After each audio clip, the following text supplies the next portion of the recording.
Business studies का आज का टॉपिक है joint stock company. Joint stock company is an association of person formed by organisation by carrying out business activities and has a legal status independent of its members. Company जो है it is an association of person, लोगों द्वारा मिलकर के बनाया जाता है and by carrying out business activities form by वो क्या उनका क्या काम है, कोई एक बिजनेस एक्टिविटी को जो है वो चलाना and has a legal status.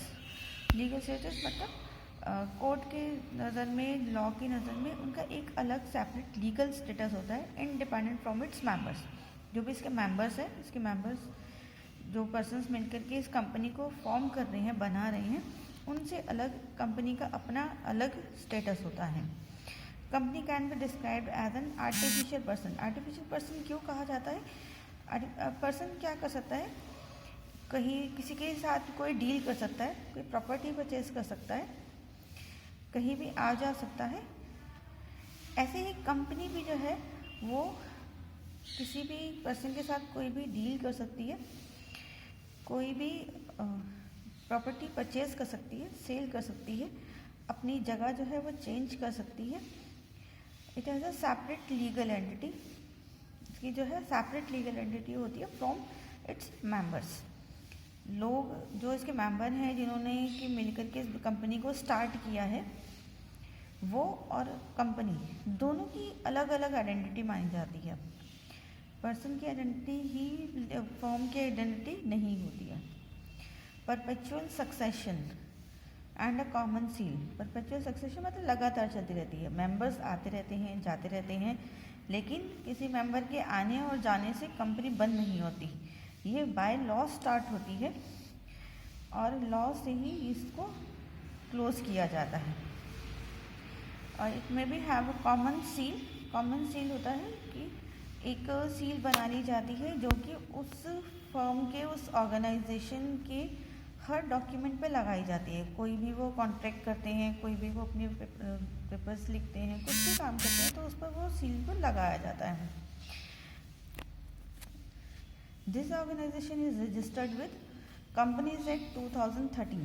Companies act 2013 के अंडर इसे रजिस्टर किया जाता है।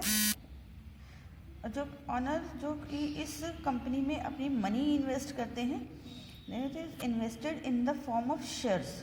वो इसे शेयर्स की फॉर्म में इन्वेस्ट करते हैं। जो वो अमाउंट इन्वेस्ट करते हैं, जो इसकी कैपिटल होती है, वो छोटे छोटे भागों में बटी हुई होती है और each part of the capital is known as share and the owners are known as share holders. जो इसके ऑनर्स है वो शेयर होल्डर्स कहलाते हैं।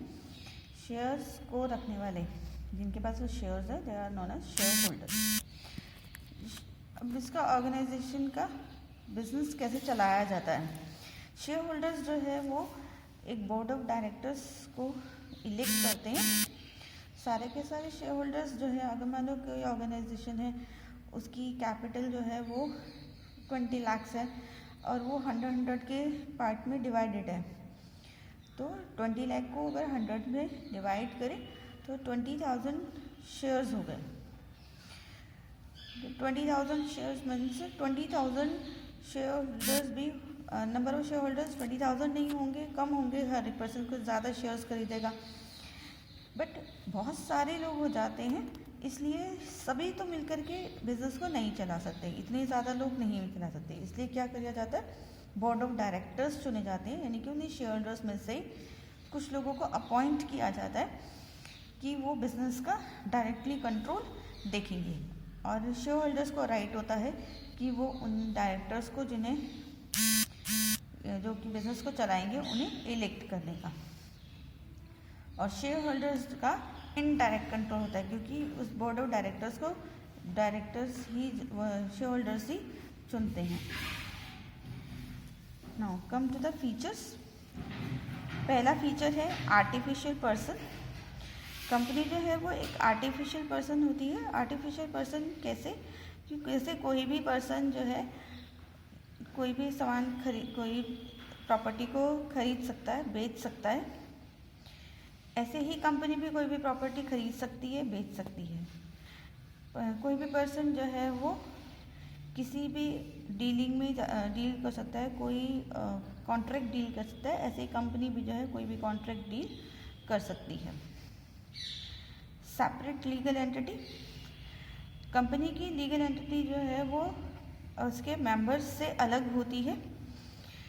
जो मेंबर्स इस ऑर्गेनाइजेशन को बनाते हैं वो और कंपनी दोनों अलग अलग माने जाते हैं in the eyes of law. Law की नज़र में दोनों अलग अलग हैं। फॉर्मेशन, इसे बनाने के लिए कंपनीज एक्ट 2013 को फॉलो करना होता है। एक प्रॉपर प्रोसीजर है जिसमें को कि फॉलो किया जाता है। इस प्रोसीजर को, पूरे प्रोसीजर को बाद में पढ़ेंगे। इसमें कि पहले रजिस्ट्रेशन के लिए एप्लीकेशन दी जाती है, देन उसके बाद रजिस्ट्रेशन होता है, सर्टिफिकेट इनकॉर्पोरेशन मिलता है, certificate of commencement of business मिलता है, उसके बाद ही बिजनेस को स्टार्ट किया जाता है। तो इसलिए ये प्रोसेस थोड़ा सा लेंदी है और उसमें कॉस्ट थोड़ा सा कॉस्टली भी। इसके लिए कई सारे डॉक्यूमेंट्स जो है उन्हें तैयार करने पड़ते हैं। Next is control. बिजनेस पर कंट्रोल जो है सभी शेयर होल्डर्स का होता है, लेकिन इनडायरेक्टली। लेकिन वो जो शेयर होल्डर्स हैं वो बोर्ड ऑफ डायरेक्टर्स को चुनते हैं जिनका कि बिजनेस पर डायरेक्ट कंट्रोल होता है। Next is liability. सभी शेयर होल्डर्स की लायबिलिटी लिमिटेड होती है। कितने अमाउंट तक उनकी लायबिलिटी होती है? जितना कि उनके शेयर्स की वैल्यू है उतनी जो है वो उतने ही अमाउंट को पे करना होता है। फॉर एग्जांपल, अगर एक शेयर होल्डर ने 100 रुपीज़ के 2 शेयर्स लिए तो उसका अमाउंट हुआ 200, तो उसे मैक्सिमम 200 ही पे करने हैं, चाहे वो किसी भी टाइम पे करेगा। तो अगर मान लो फर्म को लॉसेज है तब भी वो मैक्सिमम जो है वो 200 ही उसे पे करने हैं। अगर किसी फर्म उसके 10 शेयर्स है तो उसका अमाउंट 1000 हो गया तो उसे मैक्सिमम 1000 ही पे करनी है। तो उसकी लायबिलिटी जो है वो लिमिटेड होती है up to the amount of the shares. Next is common seal. Common seal जो है ये ज़रूरी नहीं है बनानी।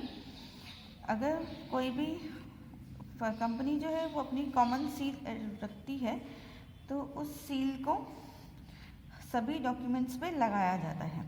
अगर वो कॉमन सील नहीं रखती है तो बोर्ड ऑफ डायरेक्टर्स जो हैं वो एक बोर्ड रेजोल्यूशन पास करके एक साइनिंग अथॉरिटी पर्सन जो है वो अपॉइंट करते हैं जो कि सभी डॉक्यूमेंट्स पे साइन करता है। Last is risk bearing. अब इसमें रिस्क कौन बेयर करेगा? सभी शेयर होल्डर्स। सभी शेयर होल्डर्स जो है वो रिस्क बेयर करते हैं, लेकिन कहाँ तक? उतने ही अमाउंट तक जितने की उसके शेयर्स की वैल्यू है।